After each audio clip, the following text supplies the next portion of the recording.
All right, good morning, everyone. I'm Nathan Thompson. I'm here with this week's webinar for assessment systems. Today with me, I have Clinton Kelly and Jason Schaefer from ioPredict, who is one of the leading providers of pre-employment assessment here in the United States. And today we're going to be talking specifically about pre-employment and HR testing. We're going to leave the general psychometrics and other topics like admissions testing off today. We're going to just be specifically focusing on HR and pre-employment testing. So with that, I'll start off here with introductions. We'll let Clint and Jason introduce themselves, and then we'll get into talking shop about employment assessment. So first, Clint, you want to go ahead and introduce yourself, where you're from, where you went to grad school, and how you got interested in ioPsych? Yeah. So yeah, thanks for having us, Nate. And so I, Clinton Kelly, I'm in the Sacramento, California area, and I got interested in ioPsych when I was in college, and I thought I wanted to be a clinical psychologist. I took, after taking one clinical psychology class, I realized I was like, I don't want to do this. And so then I started taking some classes in business, in marketing, and I was kind of feeling my way around. And then I came across this field of IO psychology, and I was like, hey, this is a cool mix of business and psychology. It's kind of like, I liked psychology, but I didn't want to be a clinical psychologist, and it sounded interesting to me. And so I ended up finishing, my bachelor's degree in psychology. I went to do my master's, and that was at BYU. And then I did my master's degree in industrial and organizational psychology at Sacramento State in California. And while I was doing my master's degree, I worked in the field helping to develop and validate tests for employment as I was doing my master's degree. So I did my master's degree at Sacramento State. I worked for about 8 years in the field doing employment testing. And I got to the point in my career I decided I wanted to go back and do a PhD. And then so I went back, and this time I did my PhD in applied social psychology. I ended up going back to BYU where I did my bachelor's degree, do my PhD in applied social psychology. But all my work still revolves around industrial and organizational psychology. That's what we focus on. And I've always kind of worked through, like I worked full time through the master's, worked through the PhD. So I kind of continued to just kind of work while I did those grad school programs in employment testing. And that's my background in like kind of school. On the work side, like I said, I've always been primarily on the external consulting side. So where companies we work with individual companies to help them make the employment test. I started my career actually with the state of California with the contractor state licensing board, where we worked on licensing tests for the state. Then I worked for the company called CPSHR. We're doing mostly fire and police department hiring. And then with a company called PSI, who they still exist, but I work on the PSI and the Talogy side, which is the kind of split, doing both licensure and employment testing there. And then a Biddle Consulting Group, and now ioPredict. So I've had experience at a number of different organizations, but primarily in an external consulting role. So that's kind of a brief background on me. All right. Thanks, Clinton. Jason, tell us a little bit about yourself. Sorry, we can't hear you. I was hoping everyone could read lips. So anyway, so a little bit of background about me. So I became interested in psychology probably around the 8th grade. And at that time, I probably thought I was going to maybe one day be a clinical psychologist, because I thought it seemed kind of neat that you could make money listening to people lay on a couch and talk about their issues. So as I went through high school, I realized it was more complicated than that. My senior year, someone came from a college, I don't remember where. They came and they spoke about this psychology called industrial organizational psychology. And I was hooked at that point. I knew that that's what I needed to do it in the future. However, I took a route through business. So I studied business and psychology in undergrad, double majored. But then I did an MBA. I wasn't aware of any IO psychology programs in the local area that I grew up in Northern California. And then I realized that Sacramento State University does have a program. So then I went there, finished a master's degree. While there, I took a testing course. And I was really intrigued by the thought that you could create tests. You could write a bunch of items, and you could try them out on different groups, and you could determine which items differentiate, right, amongst those groups. And of course, that was dust bowl empiricism, which isn't something we should really be doing. We have to have a structure behind our tests and some theory as to why we put exams together the way we do, and internal consistency and whatnot. But anyway, I've been doing testing work for the last around 21 years now, and working with Clinton quite a bit as well. And right now at ioPredict, my primary role is handling the actual creation of the exams in Nate's platform. All right, thank you. Well, then, speaking of ioPredict, tell us a little bit about what the company does and what prompted you to start it, and what kind of work you do, what kind of clients you have.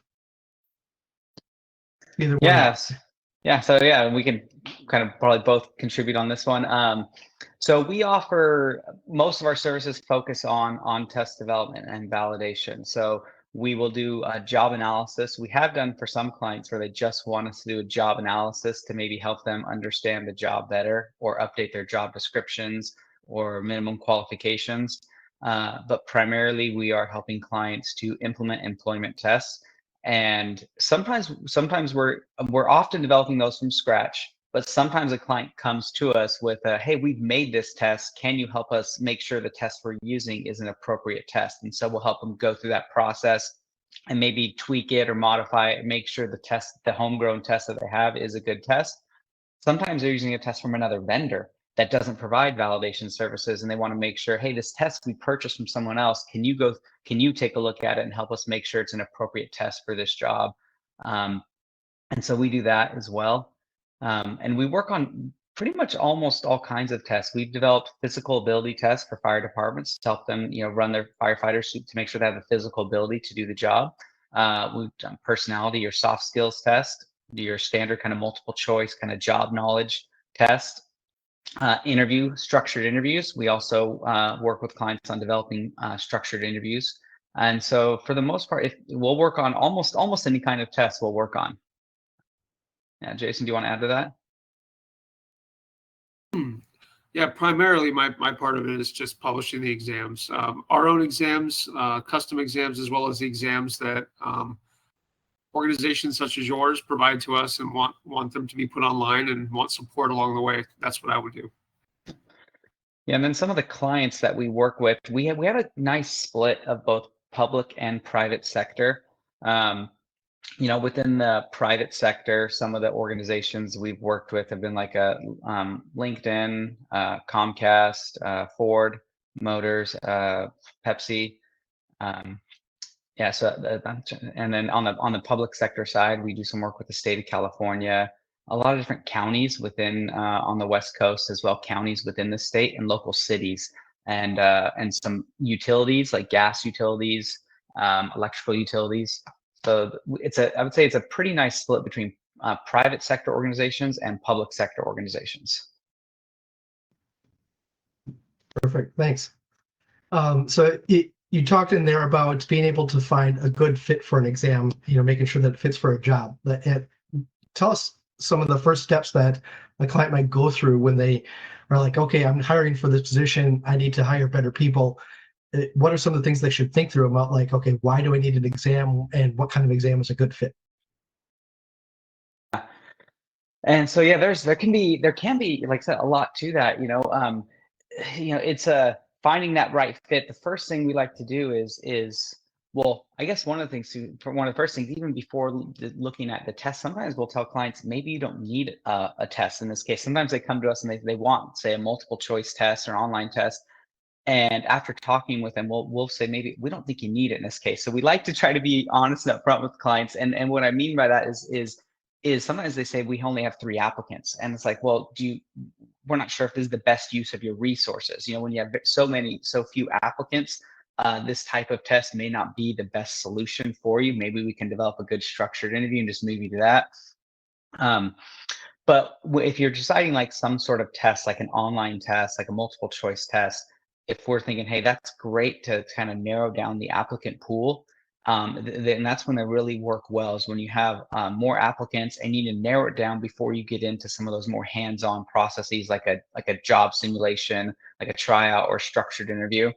And we want to make sure, like, we want to understand what are the requirements of the job and truly get down to that. So sometimes people have an idea, they have a thought of what they want to measure, but we first want to do that job analysis so we can understand, okay, what are the most important things that are done on this job?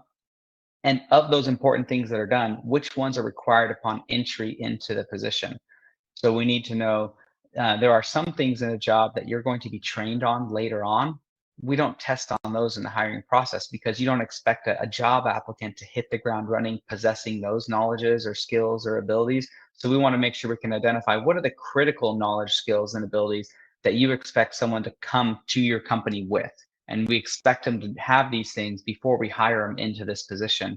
And that's where a job analysis is helpful in identifying those knowledge, skills, and abilities. Okay, cool. Jason, want to add anything to that? I would add that a lot of times it's best to test on knowledge, skills, and abilities that seem to be problematic in new hires. Certain skills that make or break their performance, and if those can be linked back to the job analysis, critical KSA statements, knowledge, skill, and ability statements, that's a win-win. Because you can't test on them if otherwise. But finding those critical skills needed that differentiate people and then developing a test around that is typically the priority. Yeah, and that's a great description of why pre-employment assessment is so important and the role it plays in the recruitment process. Like Jason was saying, or Clinton was saying, it's not the end-all be-all of hiring. It's not the only hiring decision, but it's certainly a good initial screener of the things that you need to enter the position. And then there's other things that you talk about in interviews, job simulations, and so on, right? Yeah, and I mean, we do have, it's funny because we have we work with individual organizations that actually will put the test last, and they're really losing the opportunity to have an effective upfront screening tool that is cost effective and valid. And then they could, essentially use other screening tools after that, but they're putting the test at the very end. And so we advise them otherwise. We've had that where they do the interview and then they say after the interview we'll give them a written test, and we're kind of like, well, hold on a second, let's flip that around. Let's put the test first because that's pretty cheap and easy, and then where you have like to get people together to an interview, let's put that after. Yeah, that's a good way to think about it from a pure business perspective, ROI and cost things. The cost of giving one person a test, especially if you're already giving it to a bunch of people, is not that much. And interviews can actually be quite expensive, especially if you've got multiple raters and you're taking people off their regular jobs to come sit in this interview, right? And sometimes people don't consider that those costs of like, hey, how much does it cost when you're pulled away from your job? And like I said, it happened more than more than you would expect, like where people want to put it after the interview, and we're kind of like, well, let's just add the dollars up there. And one of the things we say with testing too, I always like to tell clients, is testing improves your odds of making a great decision. It doesn't guarantee it. So I always say no method that we employ is going to guarantee that this person, if they score high on this test, absolutely will be a great hire. There's some nice research out there that says there's a certain amount of irreducible unpredictability in making hiring decisions.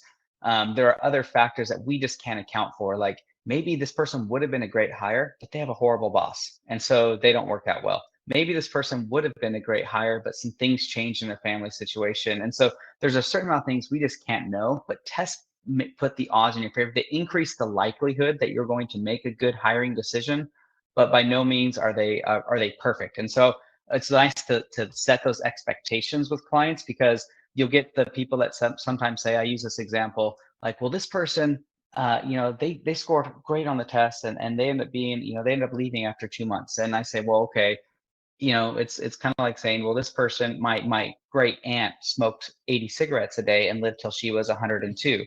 That happens. It's just, that's not the norm. If someone that generally would smoke that much, they would probably likely not live as long. So while that happened, that same thing with testing. We're putting the likelihood in our favor, but it doesn't guarantee a result. Yeah. So how do we then know if a test is good and is providing some of the predictive validity and things that we want to see out of an assessment?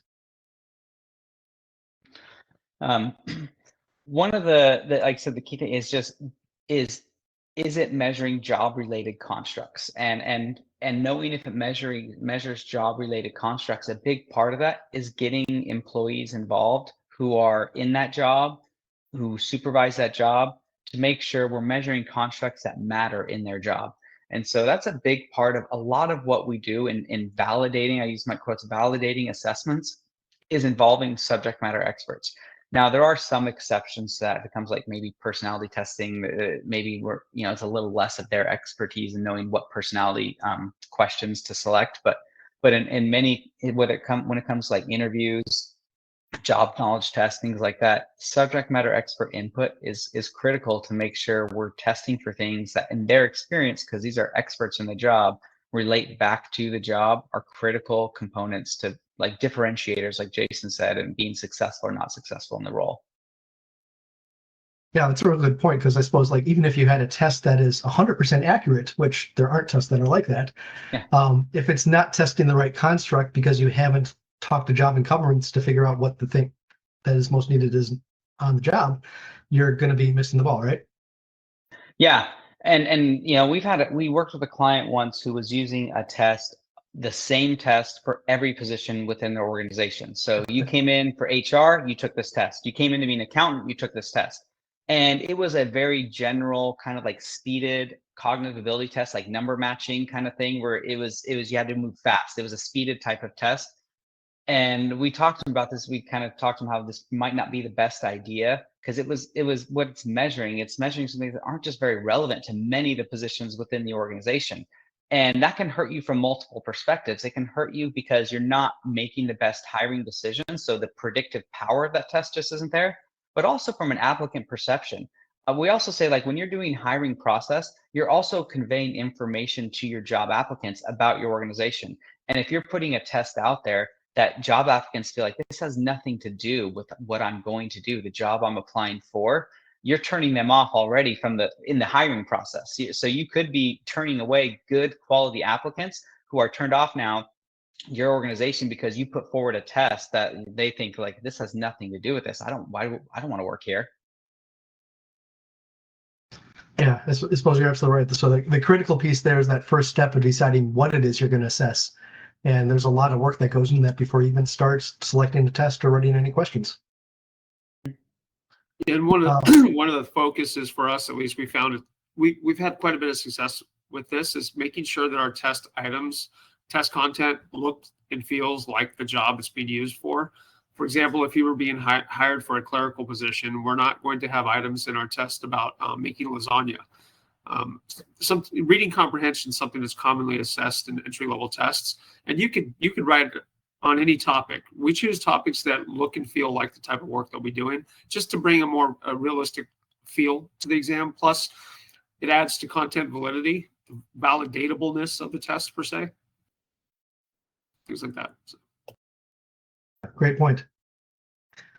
So once you've kind of selected the construct that you want to assess, you've talked to some subject matter experts and they say, okay, for clerical jobs to this county, we need these skills.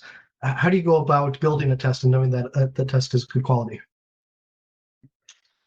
So we like to, we'll get with the client and we'll, in this case, or let's say, for example, they need to, in a clerical type of position. Let's take an example where it's like, we did one of these recently where it's more like a front counter. So they're coming into the county or city for services, and these individuals need to refer them, let them know, kind of direct them, oh, you need to go to this person for that, this department.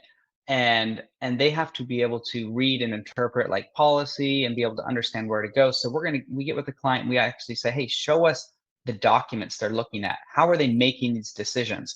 So how do they know who to refer these people to? And they're like, hey, here on our internet, we've got like a list of the departments and it has a brief explanation of what they do. And so they need to be able to look at that and be able to interpret that and then know where to send people, where to refer people to.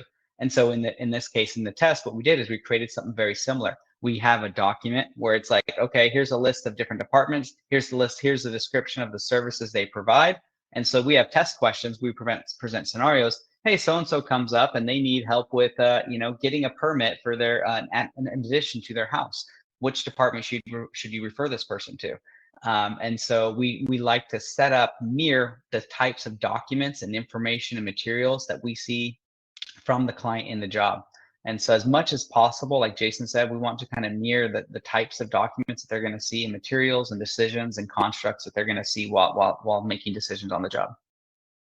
Another example of that too, where we did a job analysis for service technicians for a gas utility, and we actually followed the service technicians around, and we went out and we photographed the types of work that they did, interviewed them, and then took pictures of the equipment that they worked on and how they worked on it. And then we extrapolated from that, abstracted from that, mechanical aptitude items that mirrored the job almost, nearly perfectly. So by getting involved in understanding at that worker level what they're doing and how they're doing it allows us to write better tests.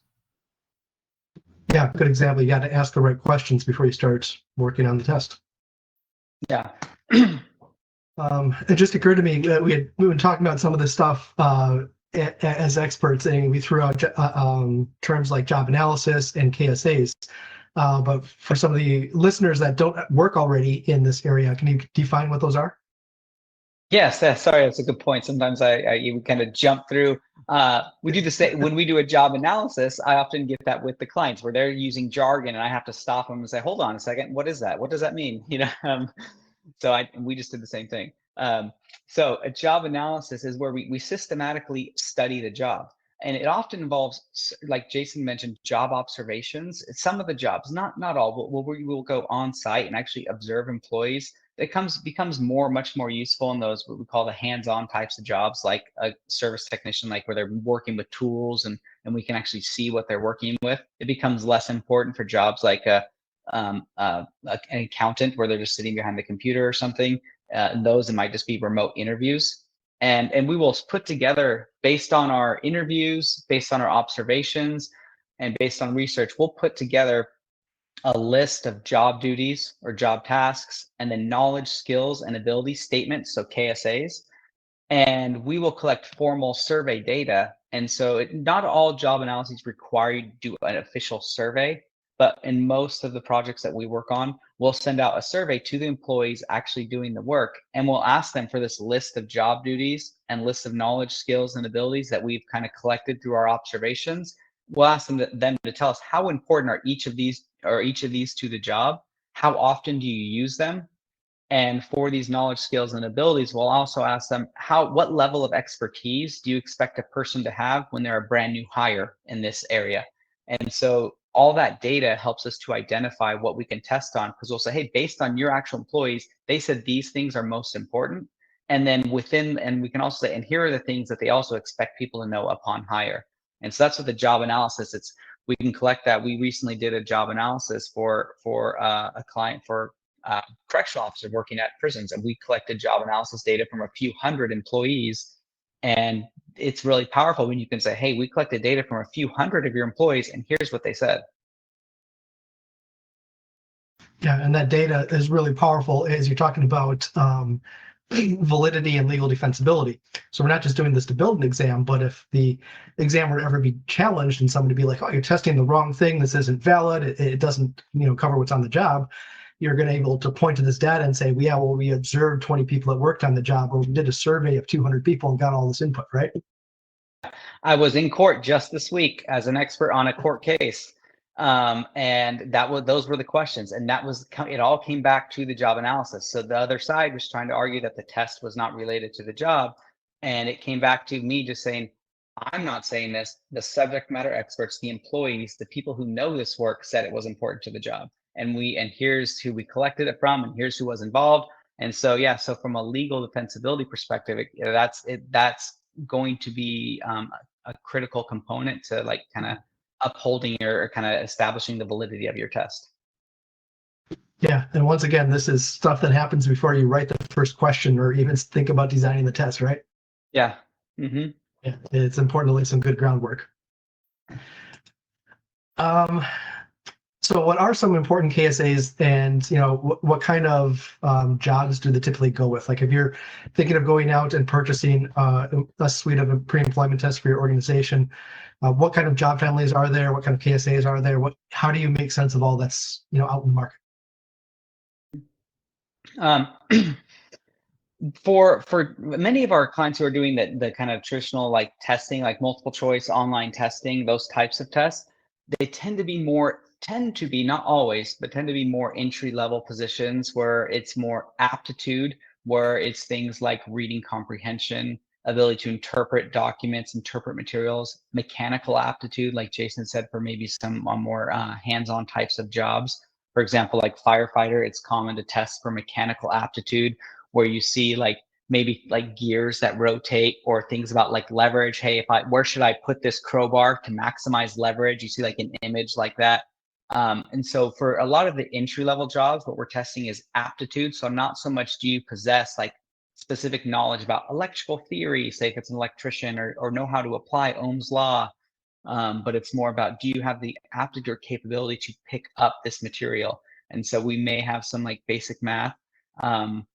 But when it comes to, there are other types of jobs that we do that are more technical, like where maybe it isn't a journey level, for example, like a journey level electrician, where you are testing specific knowledge areas, like can you do load calculations?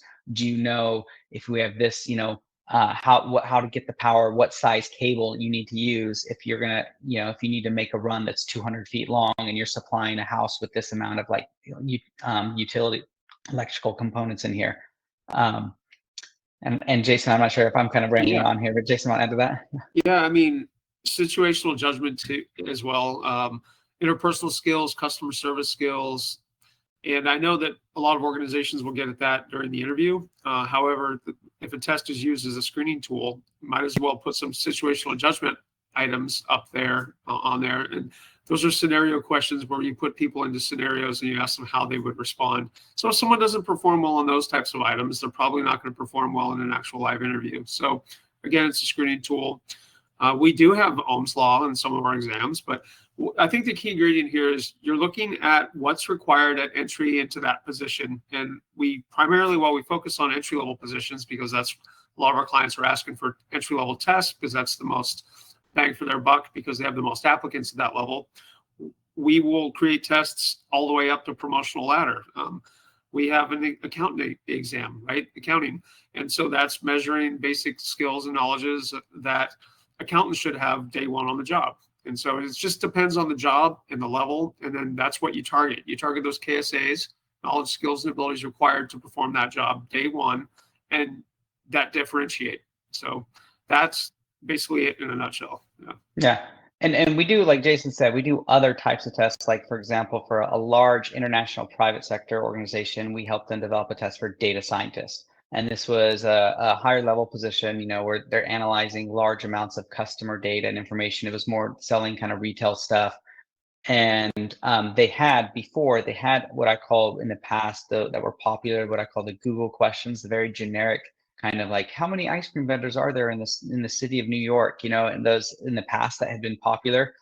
And they wanted to get their critical thinking, or how they would set up the problem to kind of figure out the solution. And with the client, we decided they needed something that was more job related. That again, they wanted to have, if you're trying to impress your candidates and make sure they know the job they're getting into and feel good about getting hired. So we created a fake data set with customer information. So it took a lot of work. We worked with them to create a fake data set that contained lots of information about customers. We presented a scenario, and we actually had them where they needed to analyze this data, come up with recommendations about areas where they could upsell clients in certain areas, and how to target those individual customers who would be most likely to be interested in that upsell. And it was all contained within this data set. So this wasn't a multiple choice test.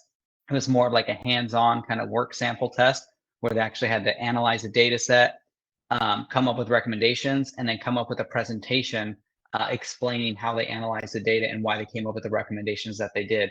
And so, like I said, we'll come up with all sorts of tests, but usually for some of our higher level positions, it tends to be more of that, maybe something that's maybe not your traditional test, but And that's because we can do it because they're dealing with smaller applicant volume. Usually as you work your way up that ladder, you don't have as many job applicants. And then so you can come up with some other types of tests that wouldn't be feasible if you had to administer to thousands of individuals. The other thing is we are being flexible in how we use Assess AI and Nathan's platform. We're able to actually put a lot of these tests in the system, even if they're not multiple choice or objectively scored. We try to make things objectively scored when we can, but we have work sample tests online and we administer those all the time. They require some scoring, but sometimes it's a smaller candidate count as well. We just try to bring as much realism as we can and make it as convenient as possible to candidates, because we find that when you put tests online and remote, your participation in your exams goes way up, and you're going to end up with a much more diverse group of applicants taking your tests if you put them up online. Essentially, don't make them go to a test center. Yeah, and that example I gave a data scientist, it was done online. So all they had to download the data, and then they had to upload their presentation. And then if their presentation and their data analysis was good enough, they got moved on to then the hiring interview where they could ask follow-up questions about the information they'd submitted. So it was still completed in an online fashion in a platform like Nate's. It just, it was, like I said, it was a little different than your traditional multiple choice test. You make a good point there about how this is part of the overall recruitment process, and not just think about it as a silo like that. We want to increase the applicant pool as a hiring organization, right? Because you want to get more people apply, you'll get better, right? So making it accessible, easy to take, like you talked about before, engaging and not off topic. Like you want to make it attractive to help the organization get better hires, right? We do, and you know what? Candidate reactions to your testing material and the way you actually require them to attend a test makes a difference. Can help a lot too. So you don't want it to be painful, even if not everyone's going to perform great, but you want it to feel like fair, right? You want there to be a fairness to it, that it feels relevant to them, and that they were able to take it at their convenience. Jason and I have worked together for a long time, and sometimes we've reviewed tests and looked at certain tests, and we're like, oh gosh, this is the test of persistence of how much do I just want this job, so. And, yeah, good point. Some of it looked like torture. It was like death by 1,000 paper cuts. Mm-hmm. All right. Well, to the attendees out there, I didn't mention it earlier, but there is a Q&A section. So if you do have any questions as we go through this, you're welcome to put it in there and we'll present it to the panelists. So we have 2 questions there so far. First is, what measures can a test developer take to ensure a good test to enhance smarter HR decisions? I think that the job analysis is the first piece there, right? Yeah, I would say that the job analysis is the first piece. And then I would also say, just like I said, part of this, I would say part of the job analysis, when we're doing the job analysis, because we're involving the people who do the work and supervise the work, you're also winning them over. And what I mean by that is you want your hiring managers and the people that if you're hiring, let's say for maintenance worker or something, you want your maintenance supervisor to be happy with your hiring process and to feel like, hey, you're helping me get the best people. And so by involving them in the job analysis and involving this process, you're also getting buy-in from them of like, hey, this is good. This should help us get some good people. And so that's another part, a benefit of the job analysis, not even getting a test, but getting buy-in from those in your organization where the new hires are going to be used. Perfect. And then the second question is, I'm curious to understand if proctoring an exam for potential candidates should be required, and if not, the data can be trusted. Which this is one of the things that we really want to talk about today. What is the role of proctoring here, both remote proctored, so online proctored versus in-person proctoring versus no proctoring at all? What are some of the considerations that go into choosing that? How does it affect the validity of exam, and also how does it affect the the accessibility, like we were talking about before, just making it a good experience? Yeah, I know Jason's going to have some good stuff to add here. I'll give it a first shot. But yeah, there are multiple considerations to have here. We've done a number of exams quite often with our clients actually that are unproctored. And we've collected some data from them in both unproctored and the same exam in a proctored environment. And we have actually consistently seen the same scores on those tests in both proctored and unproctored environments when it comes to like the mean, the average score on the test, the standard deviation, the reliability, and even over like time. So we looked at a test recently. They moved from they do online testing. They do monthly recruitments, and we looked at it over a 1.5 year period, and we've seen pretty much the exact same average and standard deviation and reliability in this test over the last 1.5 years with no change in an unproctored environment. But you don't always want to go unproctored. It can depend on like what are the steps in your selection process. So like how many steps do you have to get, like are there like, you know, how many steps involved? If it's like the very first step, and let's say it's you got multiple other steps in your process, I think then unproctored is a little more acceptable, because like, hey, we've got other steps that are going to be able to verify this person's knowledge along the way. If we move from this unproctored test, and then we have something else, and then we have another person, then we have like three other steps before they get hired. So that's a consideration also for unproctored. Jason, you want to talk about some from your perspective? Yeah. So primarily when we started this business, the pandemic came soon after that, right? And so a lot of agencies that we had worked with had done in-person paper-based testing. And so we took it a step further. We moved it online and made it remote. At that time, primarily unproctored. We've been collecting data ever since, and Clinton has stated that, and we've done presentations on this as well, that we haven't seen any real score differences, mean standard deviations. So score differences in administrations of the same test to the same candidate pools across those different modalities, proctored in person, paper versus online, unproctored. But that doesn't mean that there aren't times when we're going to want proctoring, and it depends on the agency's ability to handle some risks, right? Because there's trade-offs. We found that when we proctor, if we have an extensive proctoring system, there are some candidates who cannot get their system at home to work with it. And so they end up not being able to test, or they end up having quite a few issues with the process.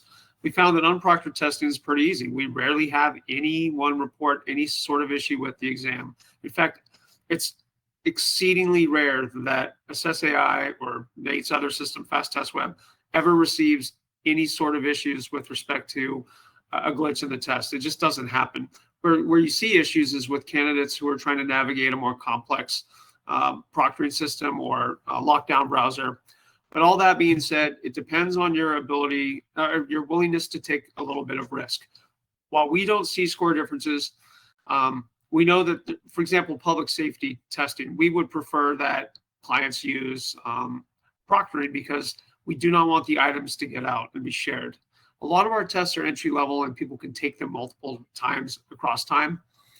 And we do put some safeguards in the exam, such as we instruct candidates in terms of how we want them to behave, prohibited behaviors. We make our items less searchable online, so they're more complicated. They require someone to actually take a close look at the content and figure out an answer rather than just go look up an answer online.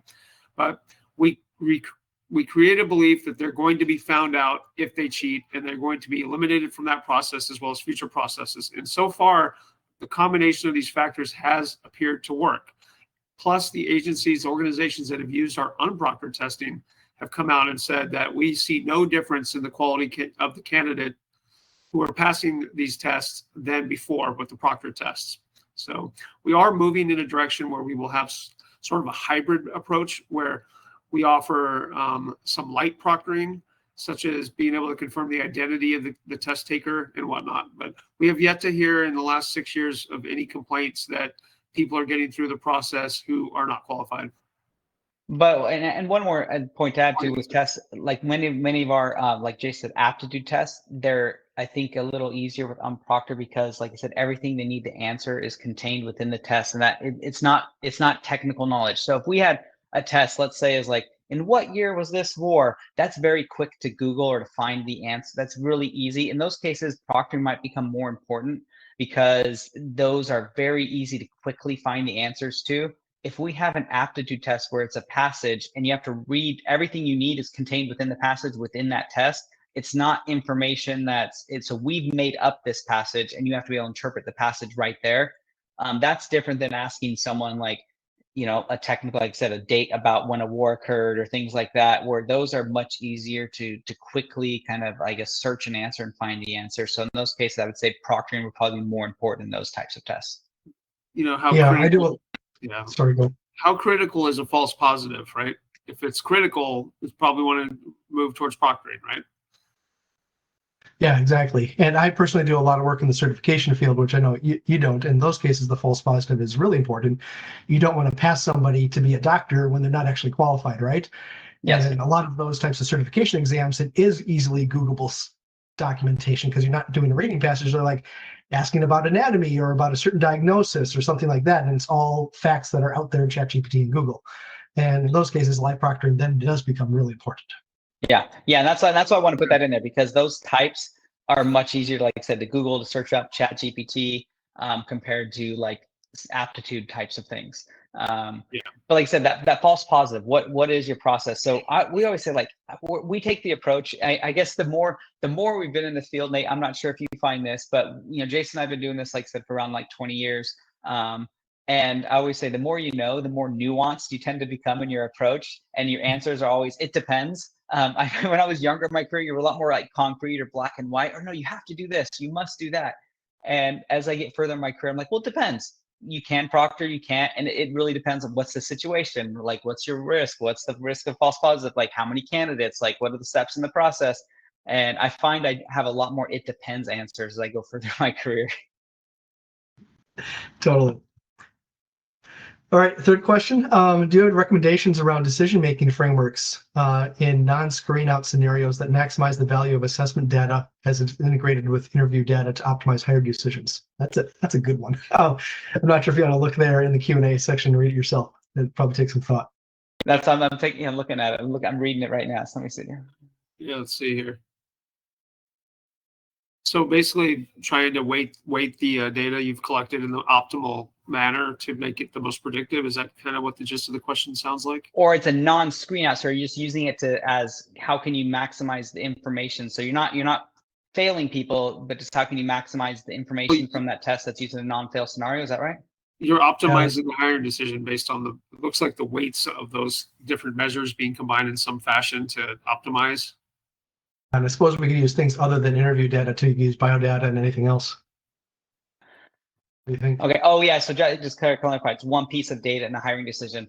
Yeah. So I worked with a client recently for software engineers, helping to hire software engineers and coders, and we created a test, and it was not a pass fail. So it was just one piece in the hiring decision. And so what we did is they had to write. It was a code kind of simulation. They had to write code, and they had to that would actually do what it's supposed to do. And it was not a pass fail test, but it was used as an additional decision point in the hiring interview. So then the hiring managers could follow up and then leverage that, and they could see what they had written and ask them questions. Hey, I see you took this approach. What made you go this route? Like, why did you do that? And so it became a point in the interview, and we created a process to kind of allow them to say, okay, when you move towards the interview with this, how to leverage that. I would say the key thing I would be is structuring that process. So if you're going to use a test, in my opinion, that is not a screen out, but it's just used as an additional like data point in the hiring decision, try to put some structure around how it's going to be used as a data point. Because if you don't, what I find is that different individuals will emphasize different parts of that test very, very differently, and it becomes kind of like a wild west. And what you don't want to do is then you lose the value of using that test in the first place. If that makes sense, because I sometimes see that, well, they'll like there's sub tests within tests or sections within tests, and sometimes you go to hiring manager that just focuses on one section of the test and in detriment to the overall score. I'm like, no, this overall score gives you much more information than this one sub test. But like you'll get a hiring manager says, no, this sub test is the important one. I'm like, no, the overall score is the important piece, not this one sub test. And so I would say, if you're going to use it as an additional data point, just train your individuals on how to use it as an additional data point. If that helps, Justin. I would weight the measures that are the most predictive higher, clearly. The ones that encompass more of the job. And, is there a way to figure that out exactly? Otherwise, just weight everything as a unit weighting of 1 when you multiply and average it out, right? If you don't know, if there's no basis as to what should be weighted more, you should just use a unit weighting of 1. Yeah, but there is research out there. Like there's a good meta-analysis by Paul Sackett and team like 2 years ago about the predictive validity of the different types of assessments that are out there: personality tests, conscientiousness, work samples, situational judgment tests, all that. If any out there is interested, Justin, I know, works with Paul Sackett, or worked with Paul Sackett, so he's familiar with that too. But those of you that are listening, that'd be a great place to start in terms of what are the types of tests and how predictive are they, and how much weight should we give them? Yeah. One other thing, and I know Justin's question wasn't getting at this point, but one thing I've seen with tests, if you're not using a test to screen out individuals, you do have to. I sometimes question, like, and have seen clients use tests where virtually everyone passes the test, and it doesn't really get used as an additional data point. And then you question, what is the value? Why are you paying for this?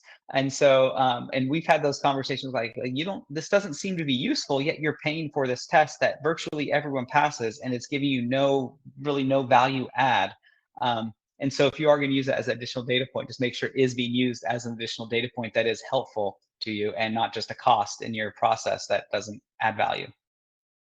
Good point. Another thing to remember is that these don't have to be combined. Like you're not giving a test and an interview and a job sample to everybody, right?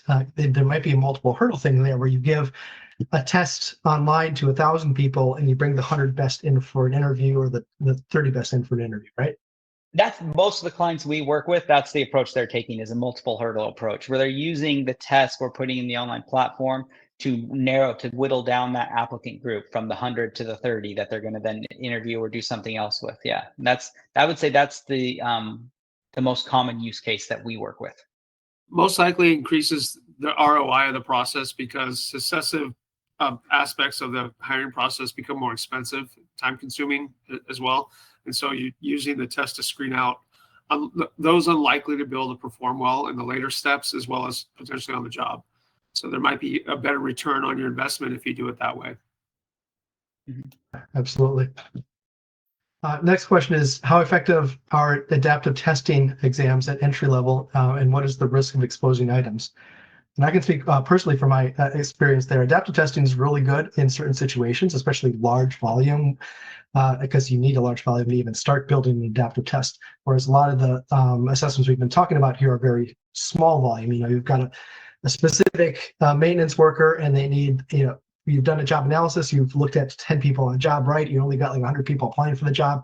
Adaptive testing doesn't really make sense there. But if you're talking about a nationwide and you're doing an ability test or something like that, it makes a lot more sense. And there's certainly a risk of exposing items. You can build in exposure constraints. I worked years ago on a selection test for military in a country in Asia. And they built each test, they had a battery of like 7 tests: mechanical, quantitative, verbal, and so on. And they wrote at least 200 items in each test, and basically only like 80 items were getting used out of the pool for each, because those were the best ones. And the test was only like 30 items long on average, so it made sense. So there definitely was overexposure issues there, but it's more of like a bank engineering and projection situation, and not like a security situation. And you could always roll in new versions of the most overexposed items. You take the 10 most exposed every year and just replace them. Any thoughts on adaptive testing or linear on the fly, or anything else, advanced psychometrics and how it applies? Yeah, I mean, those are always great. But like Nate said, you need volume, and so entry level, actually, that tends to be where you can use it the most, because entry level usually is where you have the most volume. When it comes from a selection, those entry level positions tend to be where you have the volume, but you need the volume. And then it just can depend on, I'd say that's a huge driver, is just how much volume you have. But if you can do adaptive testing, yes, that's going to minimize, in my opinion, your risk, and because you can expose less items out, to your candidates. Absolutely. And it goes back to the whole efficiency and looking good to the candidates too, because you're cutting down their testing time in half, which most candidates would probably think that's a good thing. Yeah. Yeah. So if they can get more information in less time, they're going to like that. Is that why when I took those types of tests, I was there for a minute and a half or so? Yes. You might have failed quick, you might have passed quick, we don't know. Yeah. How come all these math questions I can do on my two hands? That's not a good sign, right? Yes. If On the John and adaptive Mary test. each have 2 apples, and then I get to leave. Yeah. All right, well, Adaptive test humor. we got a couple minutes left here, so let's move on to the future of pre-employment assessment and HR. So what are some of the pain points in HR, and how is the market moving to meet some of them? And not just an assessment, like how to find a good applicant tracking system, how to get good recruits and applications in the first place. What are some of your thoughts on the whole recruitment process? I guess talk about it first from maybe the public sector side. You know, our government clients that work with like local cities and counties. It's from their side. It's been more about what I would say is improving or increasing the speed of hiring decisions is the most common thing that we hear. Is for them is like cutting through the tape and reducing the time to hire. That's been their biggest problem. In the private sector, most of our clients don't deal with like say turnover or things like that. It's usually the opposite problem. They have good pay, they have great benefits and good retirement. And so usually what happens is, hey, you get this person in, they're not leaving for 20 years. So you want to make sure the people you're screening in are the right people. So testing becomes important for different reasons. Whereas sometimes you're dealing with an organization where it's like, hey, we want to improve our testing to reduce turnover. In our public sector clients, often we just want to make sure we got a good test in here, because when we bring people in, they're in. We don't have a lot of turnover. There are some rare exceptions to that. And they usually just want to increase the speed. Like, hey, our process is taking too long. We're losing applicants in the process because we took a month to make a decision. When we reach out to them, they say, oh, I've already took a job somewhere else. And so part of moving things online is speeding up. And that, whether it be remote proctored, has helped to speed that up rather than having to come in on site and test. And that's been huge for our public sector clients, is speeding up that time to hire. Jason, I don't know if that's been Jason's working with more. Would you say that's been your case with them? Yes, definitely the speed to hire, and also because we're doing primarily unproctored remote testing, they're getting a more diverse group in, and that's what they're always aiming to do. That increase the diversity of the candidate pool, and so they're not having as many individuals drop out of the process because the test is much more accessible. Yeah. And some of our private, and on our couple of the private sector sides we worked with a client who had a big turnover issue where it's a lot, and essentially when we did the job analysis, I asked the plant manager, this is like where the factory kind of workers were like kind of like assembly line type of things. And I asked him, I said, well, how do you deciding who to hire now? And he looked at me and he said, are you breathing? And because he was saying he was just trying to convey just, hey, we basically, if you can pass the background, just basically, we're bringing you on. There really are no requirements. We're just, and we actually, through this process and through creating a test, we're actually able to show, hey, you might want to be actually being a little more selective. It was a little harder to bring people on, but it was able to reduce their turnover. So overall, it was a benefit. So sometimes in an effort just to push people through the door, because we have some clients like that, we need to find people. At the same time, finding the wrong people can hurt your business. They can, cause damage, not be productive, drive away clients if they're client facing. And so in this case, we were able to show, hey, we started to weed out employees, but at the same time reduce turnover. And so in that case, it was something that was helpful. So we're just wanting just to bring them on, just, hey, we just need bodies. But yeah, but the problems can vary depending on your industry. Yeah, and I've heard the term cost of a bad hire, and I suppose that can vary widely from ones that are customer facing to ones that have high turnover anyways, to leadership type positions, I suppose. Yeah, yeah, the cost of a bad hire can vary, like you said, by the position. And this is kind of tangentially related, but just your comment just made me think, when we talk with those clients in this particular case with this client, we also ask like, hey, some jobs we know they're not career jobs. You don't expect someone to be here for 20 years. And so we'll have that conversation. Hey, what does a good hire look like? And when turnover is an issue, how long do they need to be here in order for you to say, hey, we're glad we hired that person? Is it a year? Is it 6 months? Is it 2 years? And so we can then target it like, so if we're trying to look at metrics for success, is our selection process helping to hire people who are meeting that metric? And so that's just one thing to keep in mind. You have to be realistic too. Hey, we know this job. People don't stay in this position forever. They're going to work here at our restaurant, and they may be here for a year, and that's fine. If they're a great employee while they're here a year, then that's great. I just don't want to hire someone that leaves in 3 months. There needs to be quite a feedback loop, right? You're always trying things, collecting data, and then trying things again or trying things differently a little bit until you find a nice stable process, right? So it's plan, do, check, act. It's quality management, right? Applied to hiring. All right. And then a final question is, where do you see pre-employment assessment heading over the next couple of years? What are some of the innovations that are happening and new opportunities? I have no idea. I think we should ask you, David. No, We've got our heads down in the public sector. I mean, I say that jokingly, but I don't know. I could see. Jason and I were talking about this, and I was saying with AI, AI is impacting a lot of stuff, but I see, like, for example, with AI, I actually see like analytical and critical thinking becoming more important, just because we were talking about this, how when we were in grad school, if statistical packages, you used to have to write like all the syntax, like your coding. And then it became like a more menu driven. You can go menu and select, I want to do a regression, and you can point and click and tell it to do these things. But those can be dangerous at times, because you still have to know how to interpret that output. What tests are you running? Why are you running them? And how do you interpret that statistical output? Like, what does it mean? Does it make sense? And I think the same thing with AI. AI can do a lot of things for us, but you still need to know, okay, why is it doing those things? Does it make sense? Is the output it's generating, do I need to modify it? Do I need to tweak that? And so I think critical thinking is an important skill that's not going to go anywhere anytime soon, in my opinion. So that's one thing I see, but I don't know. Yeah, so the AI movement out there, and the proliferation of ChatGPT and similar tools, is that mostly affecting the delivery aspect? And that, like, if you're giving some of these assessments, like you're talking about, where it's you have your own reading passage and they have to interpret it, or they have to look at this set of files and do something to it, it's not going to be as affected by AI out there?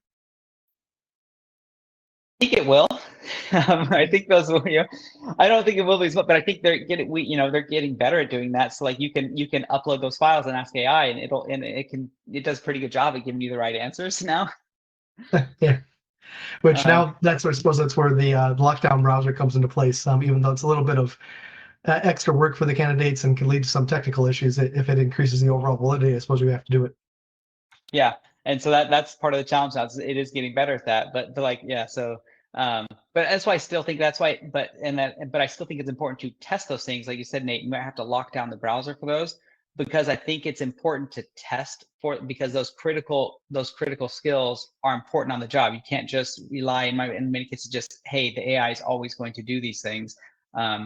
It's, I've seen this with, helping my daughter with math homework. Sometimes afterwards you check the answer, and I'm like, hey, well, hold on, let's just look a second. Does this answer make sense? Given the context of the problem, does the answer of 1,000 make sense when all these other numbers are like 100, 200, and we're trying to find the side of a triangle? I'm like, I don't, this answer, just take a minute to think about it. And that skill, if you're relying just on like technology or the computer to do it for you, you still have to have that skill. And does this answer make sense? Are you even asking the right question, right? I mean, that's the whole thing. I don't know if we're all going to get smarter over time, to be honest.